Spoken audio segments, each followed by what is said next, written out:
You know, I think to answer this question in a brief, I would say in a positive way. I think at this juncture, Hamas leadership realized, all the leaders realized, that their future really depends on the goodwill of Egypt and that of Israel, and to a great extent, to the prospect of the unity government and how far that government can go in the search for some kind of a solution. So here again, if I were the Israeli Prime Minister, I would not continue to condemn the unity government and refuse to negotiate with it, because this is where I see hypocrisy. Israel has been sitting and negotiating with Hamas, albeit indirectly, for months now, time and again.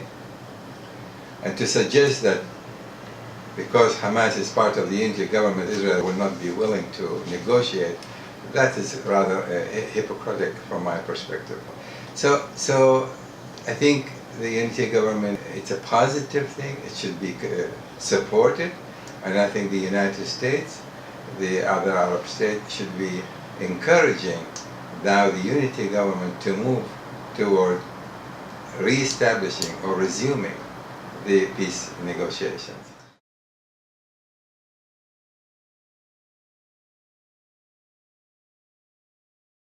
I think, look, there are similarities in the sense that they've been fighting and both sustained considerable damage in different ways. But it is not the same. It is not the same because a number of things. A, both Israel and Hamas have come to the conclusion that no matter how long this campaign continues, neither of them can emerge victorious in any real sense. That they cannot basically eliminate each other.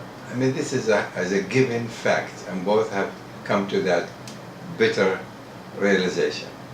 The second thing is that when you sit down and negotiate ceasefire, and you're planning to sit down again and expand on that ceasefire, that indicates that there is now a mutual willingness not to wait for the next round of violence, but to try to establish a far more sustainable ceasefire between the two sides. And I think it's entirely possible. In that regard, the ceasefire is quite different, because neither of them would like to see another round of this type of horrible violence to take place again. And finally, I think this ceasefire is different in the sense that there is a change of government in Egypt. President Sisi is now assumed its position, as the leader of the Arab world. He has a great deal of interest in trying to stabilize the area around Gaza and around the Israeli-Gaza border, as well as Gaza-Egyptian border. And he is not interested in seeing, again, another eruption of violence between the two sides. So I think, and then again, the fourth element is the whole Arab world is tired of seeing this happening time and again, because they know only too well this is not going to lead to anything but more destruction and more death.